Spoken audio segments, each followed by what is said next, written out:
the biggest lie you think the fitness industry has been selling us? I mean, few pop into my head, but I think one of the first things is I've seen videos of dudes and girls kind of putting their t-shirt on, like showing off some abs. And then there's a video of 5 different variants of crunches. I think that's utter nonsense. Okay. You're not getting chiseled abs like that. Okay. No, ain't happening. Got it. So, how do you get those chiseled abs? I want to know the sauce.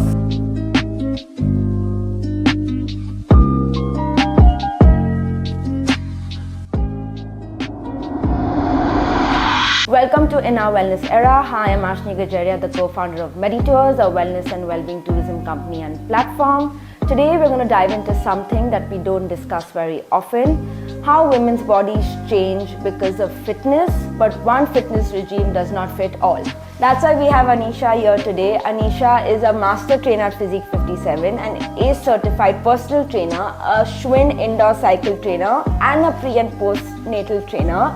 And that's a lot of titles, wow. But thank you for being here, Anisha. Thank you very much for having me, Aashnee. So fitness is actually very overwhelming for a lot of people. So let's dive deep into how we can do that for others today. Be honest, Anisha. So is working out only for weight loss, or is that the biggest scam we've been ever sold? Well, see, different people have different reasons to work out, right? I think sometimes for a lot of people, I'll tell you about myself. When I started working out, for me, it was actually about gaining muscle. And it was not so much about weight loss. But for a lot of people, weight loss is a very essential reason to show up to the gym. I think where it is important the transition happens is that when you work out for weight loss, how much is enough, right? Where are you satisfied? And while those extrinsic motivators it's a first step. I think the true transition happens when the purpose to work out becomes beyond what you see on a scale, right? The purpose to work out becomes about living a healthy life, just having more energy for your daily tasks, not missing out on precious moments with loved ones. That, I think, is the truest transformation, and fitness becomes exciting when you make that switch. I will say a lot of people are now transitioning towards that mindset. It's definitely more today than we have seen it in the past. So, yeah. So do you think once they meet their intrinsic objective of weight loss, people tend to quit in the first month of joining if they haven't really made that switch? Okay, people leave in the first month of joining fitness for multiple reasons, right? One is sometimes if something is too intimidating, right? And I know we kind of touched upon this earlier, how fitness can be very intimidating for people. That's one. Another very common reason for people to leave within the first month of joining is because you're looking for instant results. Okay, I think people expect too much out of their 1 hour of fitness. Sometimes people think it's a magic pill and it's going to work overnight. But in my experience of having moved for so many years, I will say the thing that really works is consistency. Okay, and if in the first month of your fitness you took a moment to realize that you're trying something for the first time, of course it's going to be challenging. But if you get past that initial challenge, and at Physique, the sweet spot is you get through your second, third class, you're like, yes, I'm hooked. But you push yourself for those first couple of sessions, and then you see how it shows you some rewards. It's important to have some early successes, and then it works. You won't believe I have clients who come to us saying, can we get a complete detox in 3 days? I'm like, that's practically impossible. How can you detox in 3 days? Can you give me 24 hours every second of those 3 days? Then we can try. After all those years of feeding your body all the crap that you've eaten, you want the result in 3 days. So yeah. If only it worked like that. You and I would be out of business. So why do you think people should start their fitness journey early on in life? Starting early simply means it helps you build better habits, right? Why do you start school early? Okay, it's formative. It becomes a part of, it's easier to build a habit when you start early. Having said that, it's never too late, right? So while we lose, sorry, it's getting a little nerdy and technical, but while it is true that you start losing muscle mass as we grow older, the best part about training is that you also put on muscle for once you start strength training, and there is no end to that. Which is why good to start early, but it's never too late to start. So Anisha, I have been told that for women in general, high intensity but low impact workouts is the best in different forms. It could be cardio, strength, Pilates, whatever we kind of choose. Yeah. Is that correct? No. Okay. It's not entirely correct. The truth is, a fitness regimen has to work for you, right? Like I think people don't move enough. Okay, so, and then we get too caught up in, oh my God, is this right? Is that right? Is that right? And first thing is, let's move. Yeah. Okay, that's number one. Number two, it's not necessary that what works for you works for me as well. Our needs are different. We're different people. Our hormones, they work differently. Like, there are so many variables. But I will say resistance training, strength training is a non-negotiable. Cardiovascular training is a non-negotiable. Especially in South Asian populations, there's no escaping it. Some amount of impact training is actually important for your joints. So it doesn't have to be like box jumps, like try to jump 2 floors high. It's not that, but to put your joints through some strain is essential for longevity of bone health and muscle health. Got it. So you usually feel sore after most workouts, but I have personally realized that I don't feel sore after a Physique 57 workout. I actually feel good even though the workouts are high intensity. What's the secret sauce? One of the reasons people feel very sore after most workouts, or when you start off, it's very natural for you to feel a little sore because obviously you're putting your muscles into use in a way that you haven't necessarily put your muscles to use. So in the beginning, while some soreness is okay, I think the challenge is when you do too much too soon. At Physique 57, we are so mindful and methodical in the way we gradually increase the intensity of the workout from one class to the next, from one level to the next.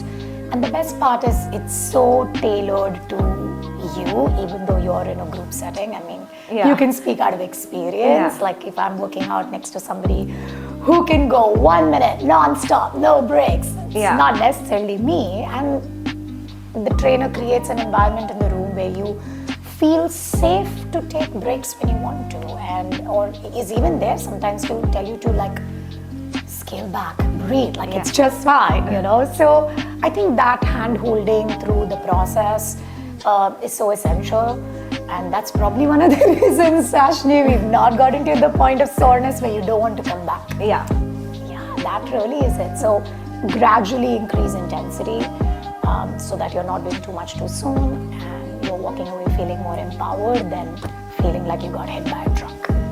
So why is it important that women work out differently in different phases of life? It could be during menopause, during pregnancy, any hormonal imbalances, even during their periods for that matter of fact. So different things have different answers a little bit. Okay, so one is I know that there is a lot of talk on, or there has been a lot of talk on syncing your workouts with your period. There is some science, but lately there is also a lot of research that's coming out to say that it's actually not entirely accurate. I think the most important thing is when you're planning your workouts around your periods, what's more important is that you listen to your body, right? So that's number one on period. When it comes to pregnancy, again, I think, and we've seen this actually more in India than we've seen it anywhere else globally, where somehow the instinct is to say, don't work out.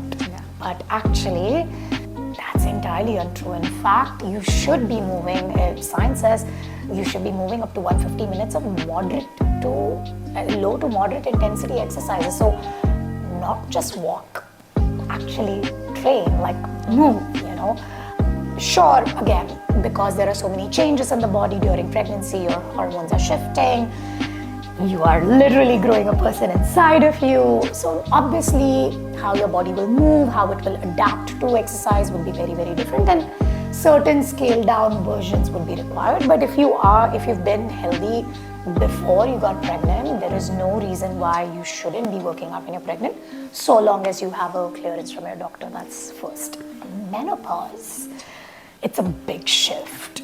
Okay, we're losing, estrogen is dropping, we're going through lots of like emotional fluctuations, physically drained. bones are getting weaker, muscles, we're losing muscle mass, we're suddenly putting on a lot of weight. So yes, one variable, I think one big change to make when you go through menopause and when you're in your perimenopausal phase, instead of focusing on a lot of like cardiovascular exercises, because that's where we feel like, oh, my body is going to like, I'm going to shred it and I'm going to shred fat and I'm going to look skinny. I think that shift needs to happen, where you definitely focus more on weight training and strength training, because the need there is to put on muscle mass because you're losing muscle mass. And finally, when it comes to PCOS, again, it's a lot of like monitoring how you're moving, right? Like a lot of high intensity exercises. High intensity exercise is good. That's across the board and it's essential, in fact. But the frequency at which you do high intensity exercises needs to be mitigated a little more carefully. You're not generating cortisol. So more frequent or less frequent high intensity? Less frequent high intensity, right? Because see, when you have PCOS, obviously your cortisol levels are on a spike. Okay, now how cortisol works is that your body cannot distinguish between when it's stressed. Like if I'm stressed mentally or I'm stressed because of an exercise, like cortisol does not know how to distinguish that, right? Yeah. Like that's to spike your cortisol regardless. Yeah. So when you're, let's say you have PCOS, your cortisol is on a high and you're like repeatedly doing, like day after day you're doing high intensity exercises, you're not essentially giving your body any time to pipe down. Yeah.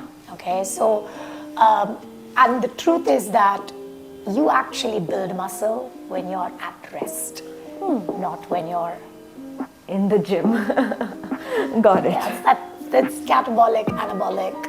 You're making muscle in the anabolic phase. You're breaking down muscle in the catabolic phase. So it's really just that. And obviously, like with someone with PCOS would just need a little more easy time than like constant sort of triggering cortisol spikes. Yeah. So yeah, so a short answer to your question is yes, different bodies, different challenges, therefore tweaking your workouts slightly differently, but movement is therapy. Yeah. Period, amen. Yeah. So Anisha, can you Yes. help us understand different workout formats and how each works best for the role they kind of play? Okay, I'll try. Yeah. So Feeling like rapid fire. yeah. Okay. Strength. Everybody. It works for every single person, but superb for building muscle mass as you get older, women over 30. So cardio. Anyone with heart issues, always get a doctor's note before you start your cardiovascular intense exercises, but very required for South Asian populations given our poor heart history, health history.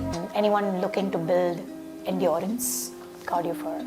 Got it. So what about Pilates? It's trending today. So Great for mobility, great for stability, excellent to teach you core control. I think all these three factors are very overlooked sometimes. I mean, we talk about it, but we don't necessarily emphasize on it. And I think Pilates and Pilates-based mind-body workouts do a great job of this. yoga. For someone like me, hyper. Got it. But yeah, like just centering again, like great for breath work. We live very stressful lives. Great way to center yourself. Tai Chi. Same response. Okay. Yeah. Got it. Thank you. Yeah. What is one exercise you think everyone should do daily? No excuses. Can I name two? I'll Okay, keep fine. it short. Fine. Walk, plank. Okay. Like a full form plank or like a. Just plank. Any way you can plank. Okay, Put cool. load on your body. Got it. So if someone's signing up for a wellness program or going for a wellness retreat, why is physical well-being important as an aspect to incorporate in the program? Movement is therapy. Exercise is fuel. It releases endorphins. Do we need more reasons? No. So the biggest excuse people say is they don't have time. What would you tell them? It's a real problem. And I'm not going to say it's an excuse because really, genuinely, people have problems with time. But we all make some time for things that are important to us, right? Instead of thinking I have to create 1 hour every single day or spend lots of time at the gym, maybe just break it down. Think you can take out 10 minutes, 15 minutes, and gradually compound it and make a beginning somewhere. So a lot of women think if they lift weights, they'll start getting bulky. So what would you tell them? You have to produce a lot of testosterone to get bulky. Women don't produce lots of testosterone, so no chance lifting of heavy getting. weights will not make you bulky. So Anisha, can you share a transformative journey that really hit a sweet spot for you? Yeah. Actually, I'm currently training this person, and she's in her 70s. And when she started, I want to say about a year ago or a year and a half ago, she had never moved in her entire life, and she was already in her 70s. And she started 3 months and obviously saw early responses. Unfortunately, had an old injury, and then it got worse during a holiday, and then she was again set back for 6 months, and then she started again.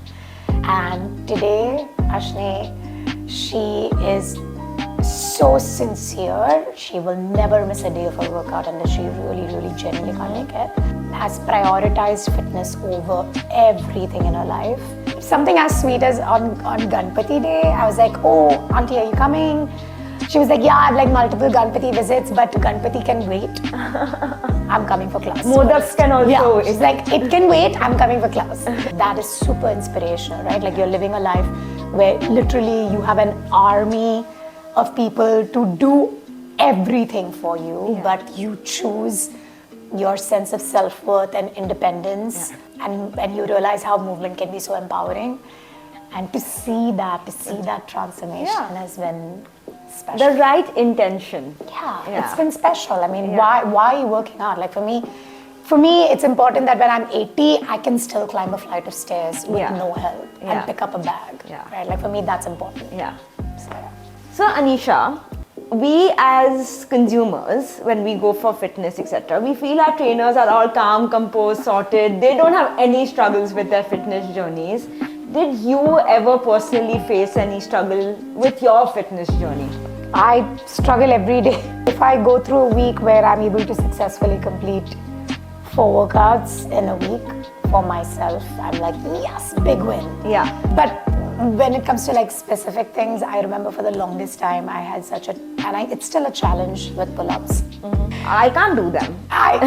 Dude, it's so hard. I get it. I think I've walked out crying, bawling in tears from the gym because I couldn't do it. And I couldn't do it after being consistent in trying week after week after week for months and years. And it's just... It hurt the ego. Yeah, it hurt my ego. It humbles me even now. But I think someone very wise, and I've had my share of injuries and been asked not to do certain things for a certain period. Of course, I've been very careful about it. But the one thing somebody told me at this time was, remember, it's a minor setback for a major comeback, and I think I live my life for that principle. So keep your head up, keep trying. You're trying, and that's half the work. So you just spoke about injuries. How can one protect themselves from that? I think it's important to go slow, right? I feel because we are also living in such a fast-paced life, we're looking for instant gratification for everything, and I think that's why we put this unnecessary pressure on ourselves to do too much, and sometimes we could be doing too much too soon. And I think that's one way to kind of just protect yourselves from injuries at the gym during a workout. It's gonna be controversial, but what is the biggest lie you think the fitness industry has been selling us? I mean, few pop into my head, but I think one of the first things is I've seen videos of dudes and girls putting their t-shirt up and showing off some abs, and then there's a video of 5 different variants of crunches. That's utter nonsense. Okay. You're not getting chisel abs like that. Okay. No. Ain't happening. Got it. So, how do you get those chisel abs? I want to know the sauce. It's true when someone said abs are made in the kitchen. It's true. So your nutrition is a big part of your exercise. And not just about abs, it's overall all the muscles that you're working for. If you're looking for a certain look, your nutrition plays a big role, but so does recovery. You can't be eating right, doing the right workout, and then work out every single day without giving your body rest time and expect miracles to happen. Your body needs some rest. that's when it builds muscle. So I have been toying with this idea at Meditourz to launch fitcations, sports retreats. Has become such a big thing, like paddle retreats. What would your take be on that? Like, would you think it would be a good idea to do? I think it's awesome. It's great to have like-minded people come together, build communities. I think what's most important is that these communities don't feel like cliques, and they are actually welcoming and open to even people who are new at this. So, and knowing you, I know you will take care of that. Yeah. So yeah, it's super exciting. Got it. Thank you so much for doing this and busting all those myths and giving us insightful tips on how to figure this out. For everyone watching, don't get overwhelmed with the gym girls and bros. Like Anisha said, it's never too late to start, and she just has someone in her 70s who started working out even though she hasn't worked out all her life. So if this resonated with you, please like it and save it and share it, and don't forget to subscribe to our YouTube channel.